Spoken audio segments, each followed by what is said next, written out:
자, 우리 아까 한 29절까지 살피었습니다.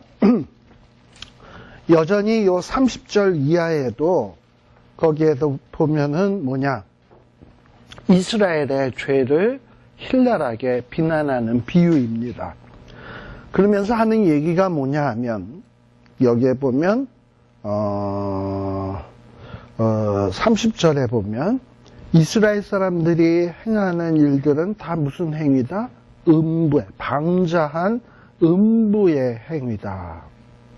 또 31절에 보면, 끝에 보면, 지금 이스라엘 나라의 이런 행동하는 것을 보면, 창기 같지도 않다.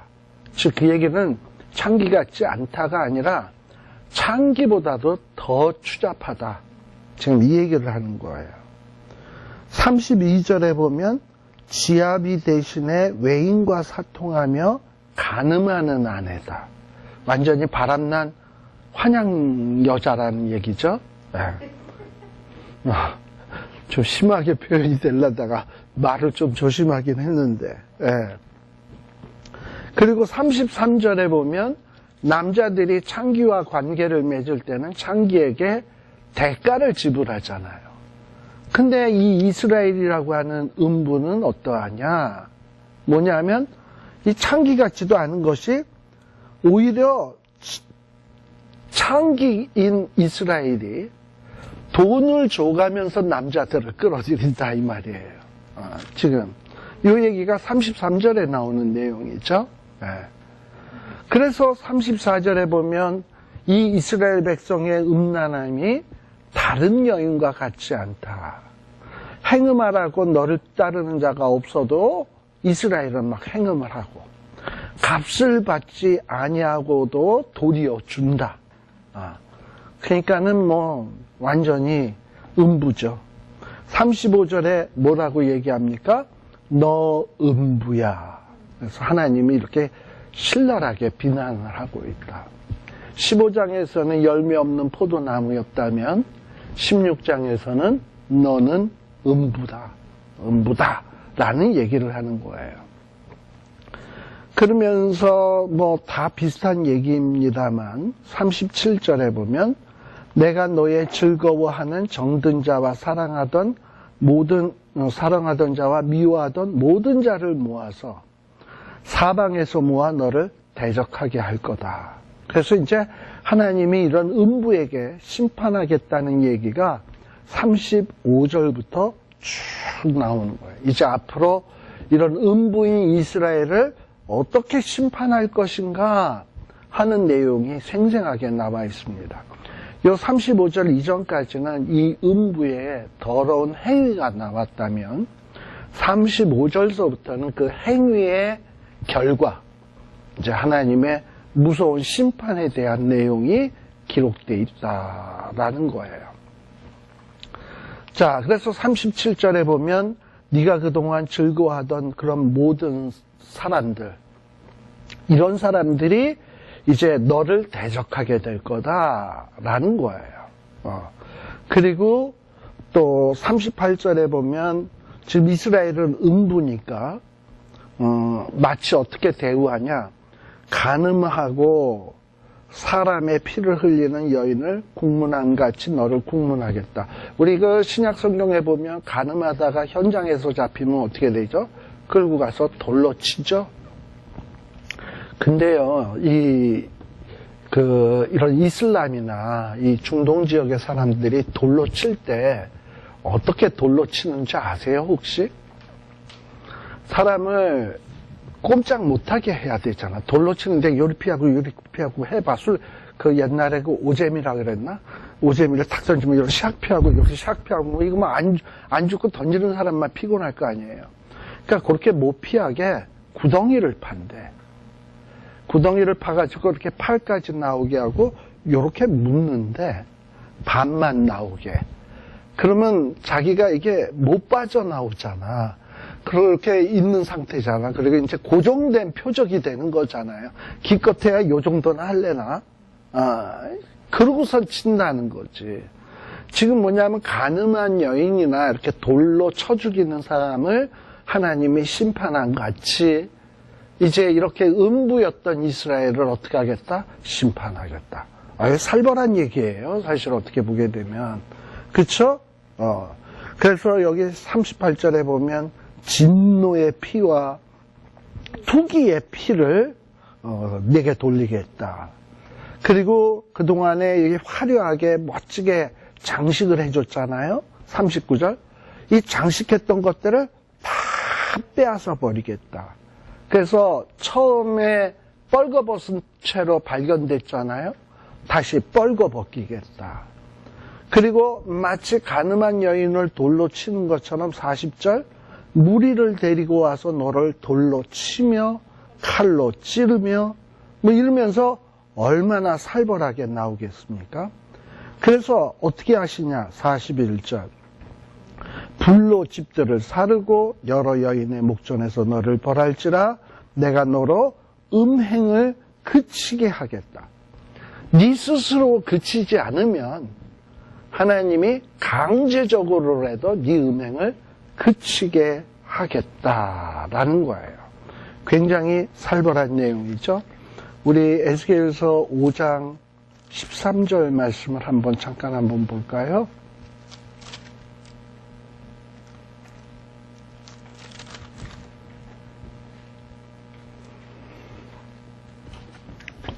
자, 거기에 보면 여기서는 5장 13절에서는 뭐라고 되어 있냐? 이와 같이 내 노가 다한즉 진노가 다한즉 그들에게 향한 분이 풀려서 내 마음이 시원하리라. 내 분이 그들에게 다한즉 나 여호와의 여심으로 말한 줄을 그리하리라. 그래서 하나님께서 어떤 진노를 다 쏟으시는 거야. 언제까지? 하나님의 마음이 시원할 때까지. 근데 이게 어디에도 나오냐면 계시록 16장, 우리 요한계시록하고 비교한다 그랬죠? 16장 17절 잠깐 한번 보시면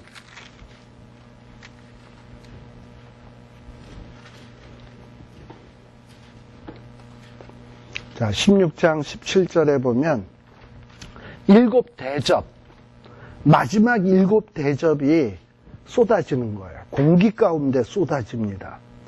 그러면 이제 뭐 하나님의 진노가 다 끝난 거죠. 우리 하나님의 진노의 시리즈가 일곱 인, 일곱 나팔, 그 다음에 일곱 대접이 있었잖아요. 그래가지고 일곱 번의 대접 가운데서도 마지막 대접이 다 쏟아지게 되면 완전 초토화되는 거예요. 하나님의 진노로 인해서. 자, 근데 이 17절에 일곱 번째 대접이 공기 가운데 쫙 쏟아지면서 초토화되게 되면 큰 음성이 성전의 보좌에서부터 나와서 뭐라고 얘기하냐? 되었다. 되었다라는 얘기가 뭐예요? 이제는 내 마음이 시원하다. 해결되었다. 내 모든 진노가 이제 다 끝이 났다.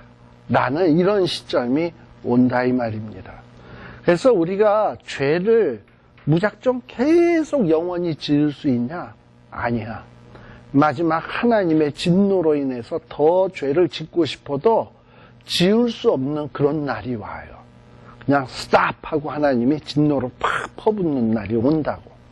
또 이와 관련지어서 조금 더 한번 생각을 해보자면 여러분들 고린도 전서 5장 이것도 아마 제가 여러 번 얘기한 걸로 알고 있는데 고린도전서 5장 5절인데요. 여기 보면 뭐라고 나오냐? 이런 자는 사단에게 내어 주었으니 이는 육신은 멸하고 영은 주 예수의 날에 구원을 얻게 하려 함이라. 여기서 말하는 이런 자는 누구냐? 5장 1절에 보면 너희 중에는 뭐냐 하면 고린도 교회 성도들 가운데 어떤 사람이냐? 음행하는 자들이 있어. 근데 이 음행이 얼마나 끔찍한 음행이냐 하면 이방인 중에도 없는 음행이야. 어떤 음행이냐 하면 5장 1절 끝부분에 보면 아비의 아내를 취했대. 아비의 아내면은 촌수가 어떻게 되나요? 엄마죠. 근데 뭐 친엄마는 아닌 것 같고 스텝마더 정도 되겠죠. 근데 어쨌든 아비의 아내니까 촌수로 보면 엄마라고. 자식이 엄마와 어떤 이런 통간을 하는 완전히 근친상간이죠. 이런 근친상간을 하는 이런 일이 있었다. 그런데 이 5장 2절에 보면 고린도 교회 교인들이 이러한 죄가 있음에도 불구하고 그거는 사적인 취향이야. 걔네들은 그런 근친을 좋아하나 보지 뭐. 이러고서는 고린도 교회 안에서 그런 어떤 문란한 일이 벌어지는데도 어떤 응징하지 아니하고 치리하지 아니하고 그냥 어물쩍 넘어가고 있었다 이 말이죠. 그럼 교회도 이렇게 치리하지 않으면 하나님은 어떻게 하느냐? 그 자가 하나님이 사랑하는 자라면 더 이상의 이런 음란히 행하는 일을 할 수 없도록 그 자의 육신을 누구에게 남겨준다? 사단에게 남겨줘서 육신을 죽이는 거야. 자, 육신이 없는데 뭐 더 이상 죄 짓겠어요? 그래서 더 이상 죄 못 짓게 만들고 어떻게 하냐? 영은 구원하려고 한다라는 거예요.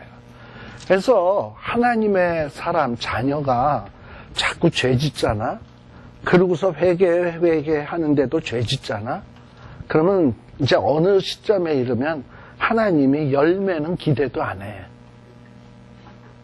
열매는 기대도 안 하고 너 이러다가 네 영혼마저 죽겠구나 생각하면 육을 멸한단 말이죠. 죄 못 짓게. 그러니까 이게 굉장히 무서운 거죠. 그래서 하나님께서는 우리가 어떤 죄 짓는 것을 계속 지속할 수 있도록 하나님은 절대 내버려 두지 않는다.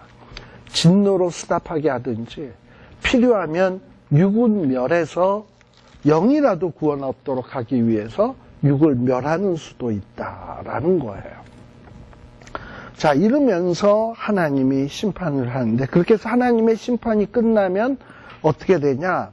하나님의 마음이 시원하게 된다. 42절에서는 이렇게 하나님의 분노가 끝이고 투기가 떠나게 되면 어떻게 된다? 하나님의 마음이 평안하게 된다. 다 이루었다. 되었다. 마음이 시원하였다. 이런 날이 온다는 거예요.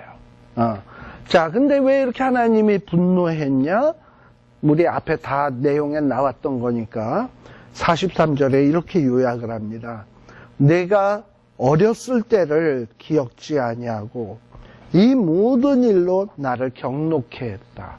즉 무슨 얘기입니까? 사랑받을 자격이 전혀 없는 사람이었는데 하나님이 이렇게 너를 사랑하고 은혜를 베풀었는데 그 은혜를 기억지 못하고 배은망덕하게 이 사랑을 베풀고 은혜를 베푼 자를 배반하고 사랑해서는 안 될 것을 사랑해서 하나님의 진노를 경록했다. 이 얘기 아닙니까?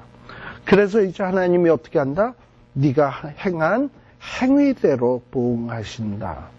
그리고 이 보응하시게 되면 어떻게 된다? 더 이상 가증한 일을 행할 수 없도록 하시겠다라는 거예요. 자, 그러면서 이제 이 45절 이하에 보게 되면, 45절 이하에 보게 되면, 이스라엘을 어떻게 표현하냐? 너는 누구냐면, 이스라엘을 비유적으로 표현하는 거고, 음녀를 얘기하는 거죠. 이 음녀는 어떤 존재냐? 이스라엘은 어떤 존재냐? 남편과 자녀를 싫어한 어미의 딸이다. 너는 남편과 자녀를 싫어한 형의 동생이다.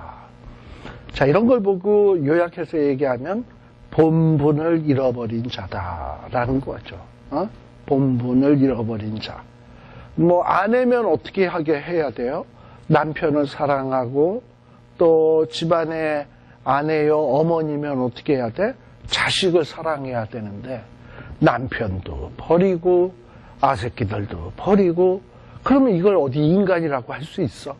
본분을 망각한 자지. 그러면서 이스라엘이 이런 본분을 망각했으니까 이스라엘을 욕한다 이 말이죠. 지금 하나님이 뭐라고 욕해요? 내 애미는 햇사람, 내 아비는 아모리 사람. 우리 한국말로 하면 에이 무슨 놈의 뭐뭐야가 되는 거죠. 그런 식이 되는 거예요. 근데 여기에서는 이제 아까 우리 앞부분에서는 아비는 아모리, 어미는 햇사람이었는데 46절에는 이제 너의 형제, 자매도 나와. 거기에 보면 내 형은 그 딸들과 함께 내 좌편에 거하는 사마리아. 그러니까 이스라엘의 형은 누구냐? 좌편에 있는 사마리아래. 내 아우는 누구냐? 우편에 거하는 소돔이래.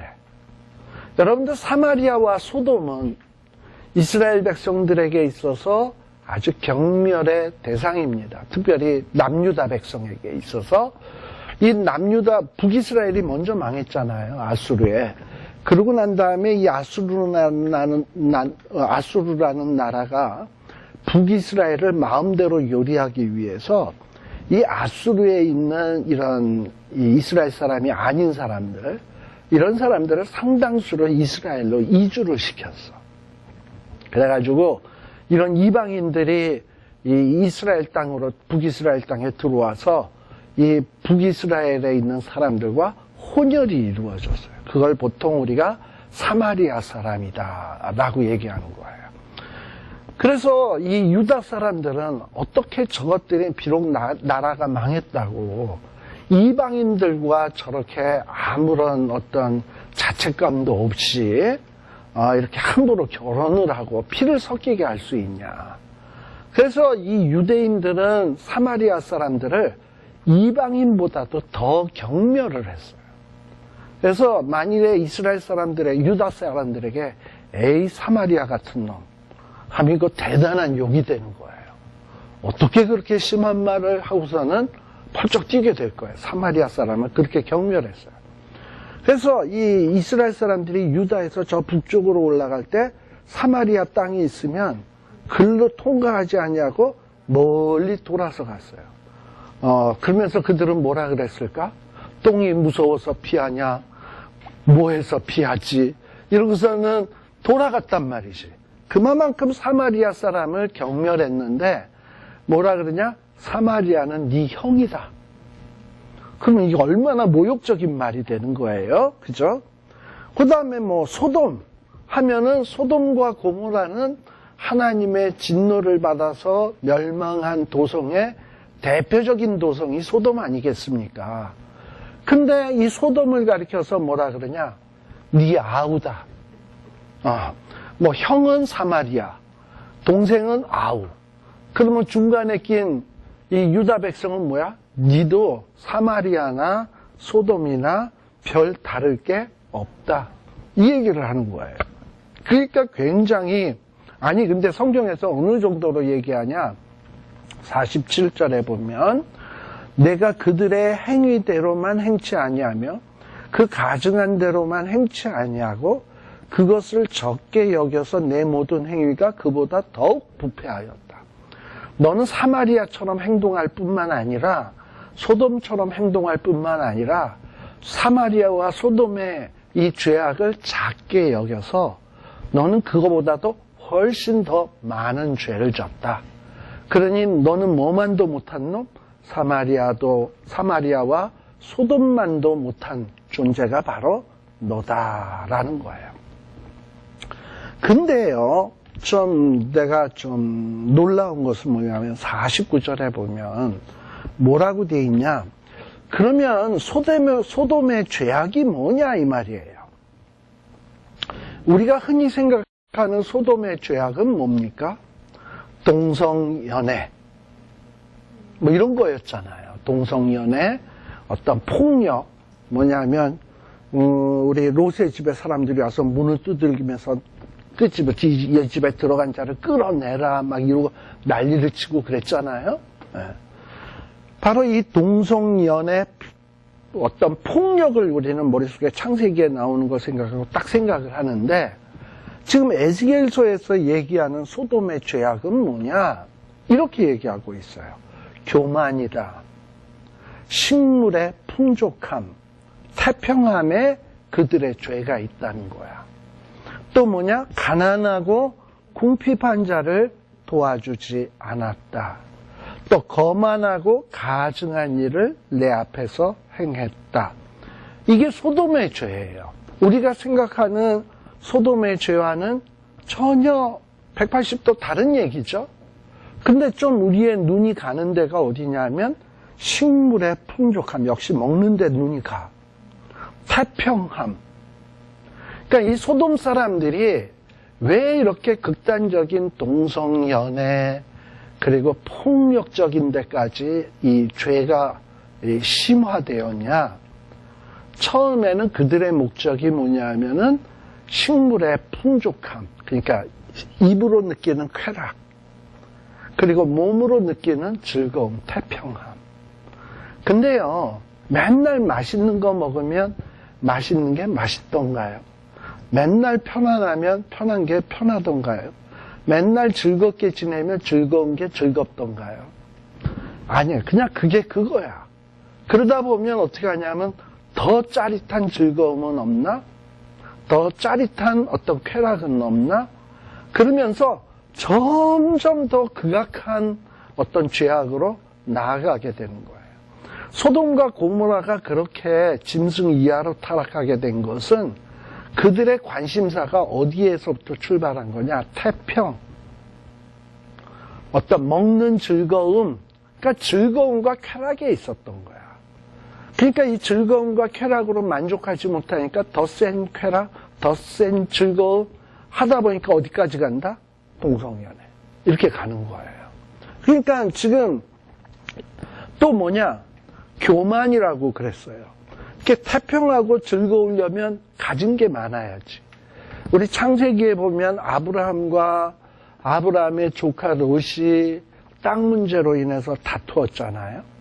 다투었을 때 아브라함이 그래도 우리가 복의 근원이 되라 그랬는데 이게 복의 근원이 되기는커녕 조카 롯은 뭡니까? 그때 아브라함이 자식이 없을 때니까 거의 입양한 아들과 진배 없어요. 그러니까 자기 아들이나 마찬가지야.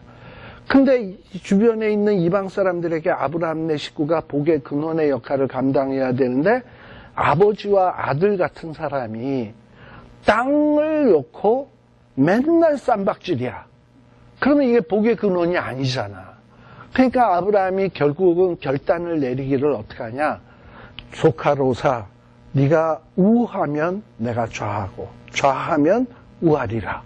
이러고서는 땅을 딱 보여주고 이렇게 딱 금을 긋고 네가 우하면 내가 좌하면 우했어요. 그래서 조카 롯이 어디를 바라봤냐면 소돔과 고모라를 바라봤더니 그곳이 뭐 같았더라?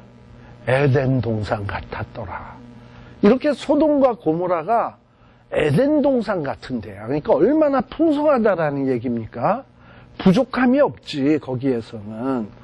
그러니까 거기는 풍요하고 부족함이 없으니까 늘 어떠하겠습니까? 먹는 게 풍부할 거고.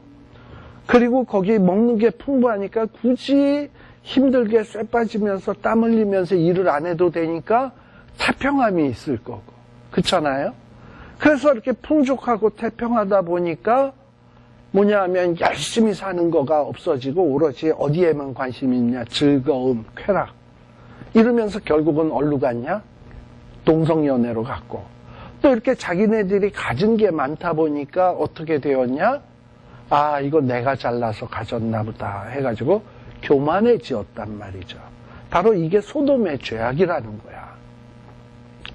우리 한국 사람이요, 6.25 딱 끝나자마자 전 세계에서 꼴찌에서 두 번째로 못 살았습니다. 참, 그러면서 제일 꼴찌로 산 나라가 어디냐, 그때. 인도가 꼴찌였대. 그리고 대한민국이 꼴찌에서 두 번째. 그렇게 못 살았어요. 그랬던 나라가 지금은 굉장히 잘 먹고 잘 삽니다.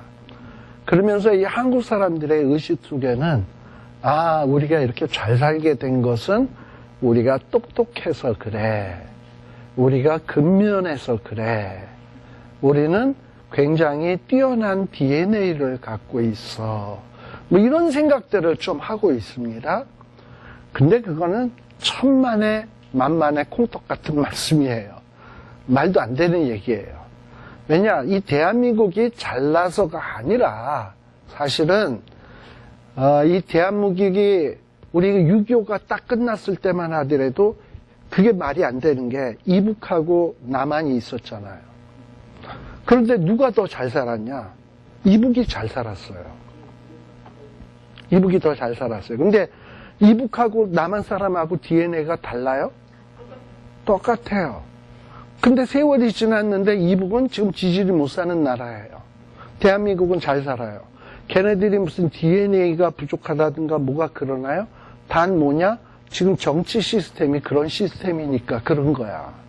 근데 우리 남한은 어떠냐? 남한은 민주주의가 됐고 미국의 어떤 보호함이 있다 보니까 이 잘 살게 된 거예요.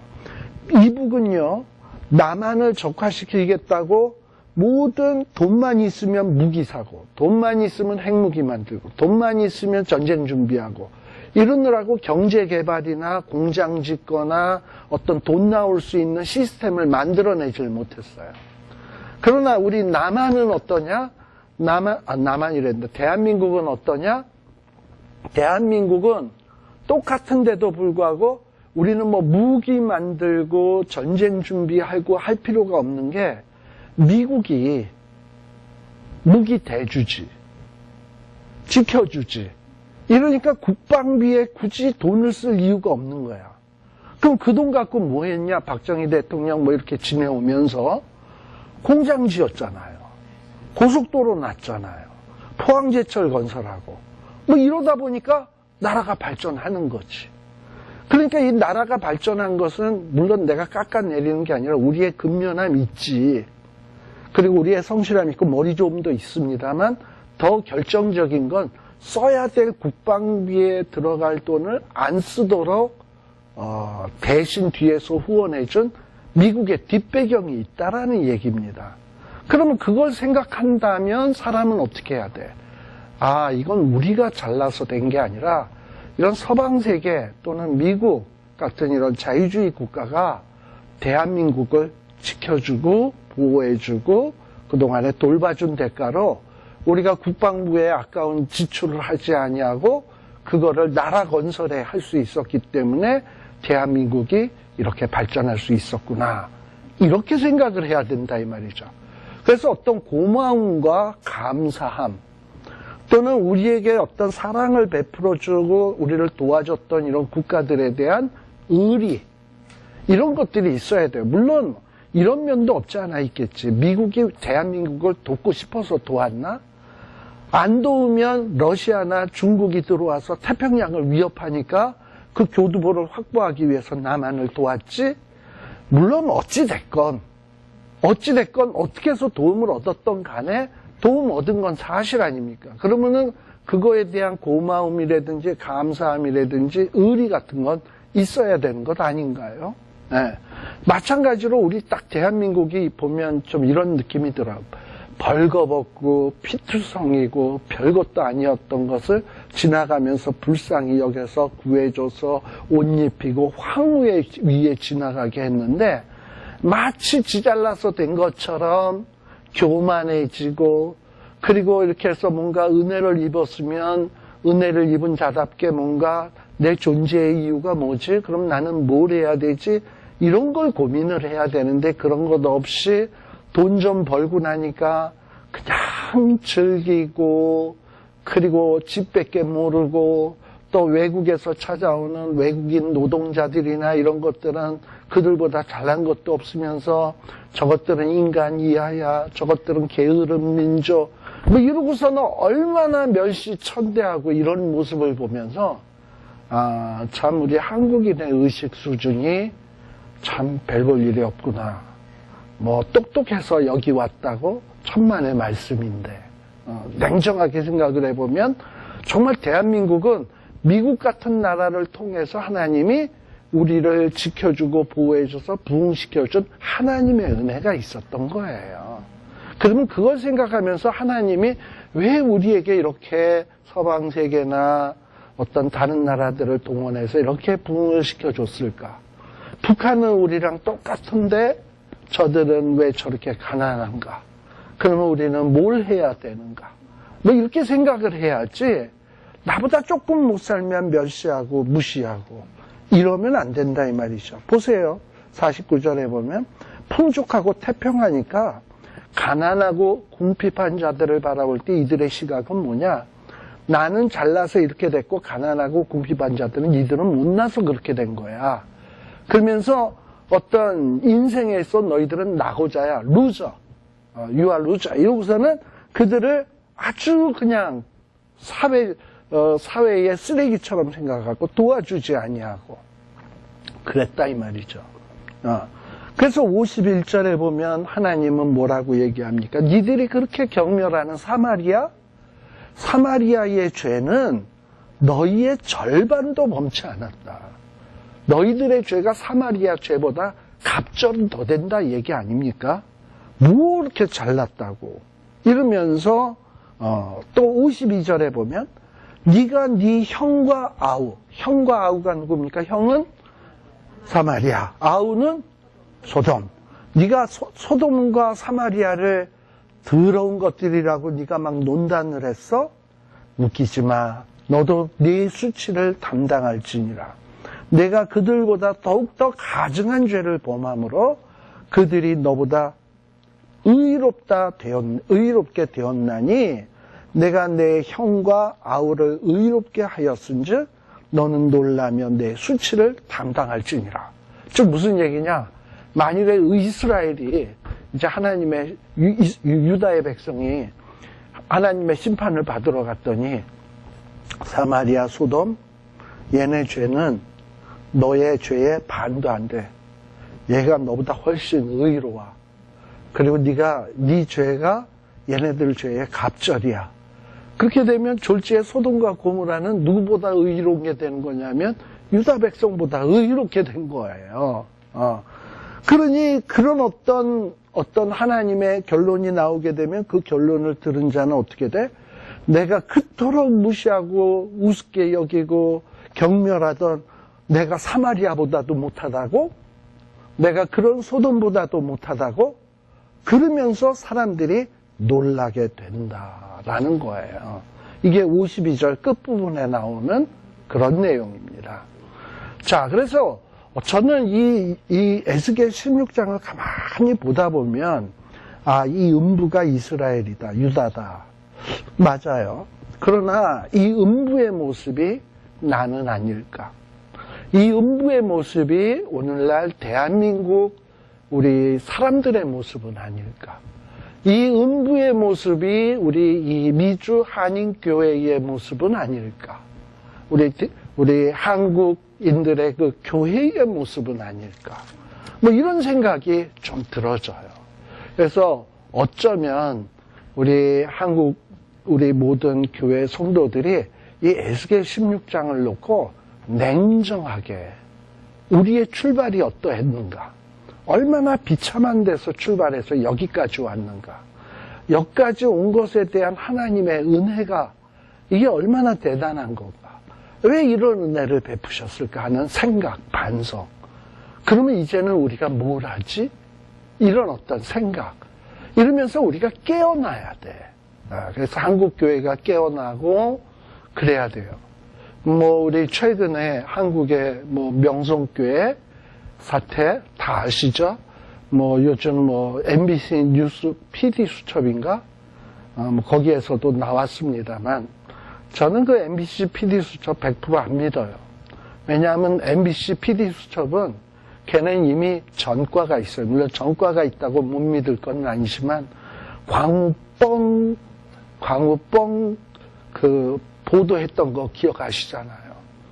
광우병, 미국소 광우병 걸린다 해가지고 그 가짜뉴스 같이 만들어서 얼마나 많은 사람들을 선동하고 그랬습니까? 그러니까 마치 이번에 MBC 명성교회 특별 보도는 어떻게 보면 그거의 연장선 같다라는 생각이 좀 듭니다. 그러나 제가 하고 싶은 것은 명성교회가 전혀 그런 빌미를 주지 않았다면 털 게 없는데 어떻게 방송을 내보내겠어요. 그런데 너무 이렇게 털만한 어떤 이런 소지들이 좀 있었거든.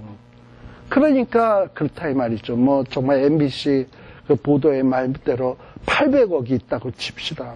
교회가 그 800억을 만일에 비자금을 놔둔다? 그럼 뭐 한다고 비자금 800억을 놔둬야 되겠어요, 교회가. 교회가 왜 존재해야 되는데? 교회가 무엇을 위해서 존재해야 되는데? 그렇잖아요? 그러니까 그런 부분들, 우리가 진짜 하나님이 지금 주신 것들이 여러 가지가 많은데, 이런 것들을 가지고 도대체 우리가 이거 뭐를 해야 되나? 어떻게 사용해야 되나? 무엇을 위해서? 이런 어떤 반성이 없다면, 우리도 지금 이런 음녀와 같은 어떤 수치스러운 결말을 맞이할 수밖에 없다라는 거예요. 자, 오히려 하나님은 어떻게 하시냐? 53절에 보면 소돔과 사마리아는 이 사로잡혀 갔다가 돌이키시겠대. 반면에 이스라엘은 어떻게 되냐? 54절에 보면 이스라엘은 수욕을 담당한대. 그리고 너의 행한 모든 일을 인하여 부끄럽게 하겠대. 그래서 어떤 이스라엘이 쫄딱 망해서 고생하는 모습을 보면 이 모습이 누구에게 위로가 되냐? 이전에 한번 망했다가 회복된 소돔과 사마리아에게 위로가 된다는 거예요. 그토록 경멸했던 유다의 사람들이 경멸했던 사마리아와 소돔 사람들이 이 유다가 심판받는 거 보면서 아이고 저것들이 우리를 경멸하더니 우리보다도 더 쫄딱 망하네. 그래도 우리는 그거 생각하면 속이 시원하네. 위로를 받네. 이렇게 된다라는 거예요. 네. 자, 그리고 또 뭐냐? 55절에 보게 되면 내 아우 소돔과 그 딸들이 옛 지위를 회복할 것이요. 사마리아와 그 딸들도 옛 지위를 회복할 것이다. 라는 거예요. 이 이스라엘이 교만할 때는요. 자기의 아우 소돔에 대해서 입으로 말하지도 않았다. 왜? 소돔이라고 말하면 입이 더러워진다고 생각을 해서. 그 정도로 소돔을 멸시하고 무시를 했어요. 그런데 하나님이 이런 자들을 회복하겠다라는 거예요. 자, 그 다음에 또 60절에서부터 쭉 보게 되면 이제 그러나 하나님은 그러면 이 유다 백성들을 이렇게 처절하게 망하게 하느냐? 제가 아까 징계는 누구에게 한다고요? 사랑하는 자에게. 이스라엘을 이렇게 징계한다라는 것은 뭐냐? 사랑하기 때문에 그래요. 왜 사랑하냐? 하나님이 이스라엘 백성하고는 일찍이 약속이라는 걸 맺었어요. 뭐냐? 출애굽할 때 출애굽기 19장 4절 5절에 보면 나는 너의 하나님이 될 거야. 그리고 너는 내 백성 될 거야. 뭐 이거에 대해서 약속을 했거든. 그래서 하나님은 이스라엘을 버릴 수가 없어요. 60절에 보세요. 이렇게 너를 무시무시한 심판을 행하겠지만 그러나 내가 너의 어렸을 때 너와 세운 언약을 기억하고 너가 어렸을 때가 뭐예요? 이스라엘 백성들이 나라를 형성하기 바로 직전 광야에서 출애굽을 했을 때 하나님이 이스라엘과 맺은 언약이 뭐였어요? 내가 너의 하나님, 너는 내 백성. 이건 하나님이 언약한 거잖아. 그리고 그 언약을 기억하고 그 언약을 어떤 언약으로 승화시키겠다? 영원한 언약으로 승화시키겠다. 비록 네가 자격 없고 나를 배반하고 나를 진노케 하고 투기케 해도 나는 그 언약을 잊지 않겠다라는 거예요. 자, 그래서 어떻게 하냐? 내가 내 형과 아우를 접대할 때에 내 행위를 기억하고 부끄러워할 것이다. 내가 그들을 내게 딸로 주려니와 내 언약으로 말미암음이 아니니라. 이게 무슨 얘기냐면 하나님이 그러니까 이스라엘이 유다 나라가 이제 그 형 사마리아와 소돔을 이제 천국에서 이렇게 딱 만났다고 칩시다. 근데 여태까지 사마리아와 소돔을 어떻게 여겼나요? 멸시하고 천대하고 우습게 여겼잖아. 근데 뭐 천국에 와서 막상 심판을 받아보니까 유다 사람이 사마리아와 소돔보다도 더 하나님 앞에 의도 터졌잖아요. 죄가 더 많았잖아. 그니 자기가 경멸하던 사람이 자기보다 나은데 그 앞에 서게 되면 어떻게 될까요? 예를 들면 내가 학교에서 A 돌대가리 이랬는데 시험 점수를 딱 까보니까 돌대가리는 50점 맞고 나는 빵점 맞았어. 그래서 시험지 딱 까면 어떻게 됩니까? 내가 더 부끄러워지는 거지. 그렇잖아요. 그래서 지금 이스라엘 백성이 어떻게 하냐? 사마리아와 소돔을 딱 만나서 접대할 때 이 이스라엘 백성들이, 유다의 백성들이 자기 행위를 기억하고 아이고 창피해, 고개를 들 수가 없는 거야. 그리고 내가 그들을 내게 딸로 주려니와 내 언약으로 말미암음이 아니니라. 이러면서 뭔가 이스라엘 백성들이 나중에 큰 어떤 이런 수치심을 느끼게 된다. 근데 그럼에도 불구하고 63절에 보면 하나님이 이렇게 얘기합니다. 내가 내 모든 행한 일을 뭐 하겠다? 용서한 후에 너로 또 기억하고 놀라고 부끄러워서 다시는 입을 열지 못하게 하려 함이니라. 이렇게 정말 용서받을 수 없는 죄를 무지막지하게 많이 졌는데 사마리아보다도 소돔보다도 더 무지막지한 죄를 많이 졌는데 내가 하나님과 언약을 맺었다라는 이유로, 즉 하나님이 나보고 나는 너의 하나님이 될게, 너는 내 백성 될게, 그 언약을 맺었다는 이유로 인해서 하나님이 내가 그 무서운 죄를 줬는데 그 죄를 용서해 줘. 그리고 그 죄를 사해 주셨어요. 그러면 그 하나님 앞에서 내가 할 말이 있다 없다? 없지. 입을 열 수가 없고 잘난 체도 할 수 없지. 부끄럽지. 예를 들어서 죄 많은 우리가요, 천국에 갔는데 하나님이 나를 딱 보더니 아이고 저런이 왔냐, 착하고 충성된 종아, 나의 즐거움에 참여할지어다. 내가 내 꼬라지를 알고 내 죄 잘못을 알고 내 문제점을 아는데 이런 나를 막 이렇게 융숭이 맞아주면 몸둘 바를 모른다. 그쵸? 그리고 이런 나에게 와서 너는 생명의 면류관, 의의 면류관을 받아야 돼 하고 씌워주면 그때 그러겠어요? 하나님 사람 볼 줄 아시네. 이러고선 그걸 아주 당당하게 받겠어요? 아니면 왜 이러세요, 하나님? 나 이거 받을 자격 없어요. 이렇게 될까요? 천국은 왜 이러세요? 하는 장소인 거예요. 우리 하나님이 나보고 잘했다 그러고 칭찬해주고 면류관 씌워주면 그냥 막 더 창피한 거야. 막 부끄럽고 견딜 수가 없는 곳이 그런 곳이에요.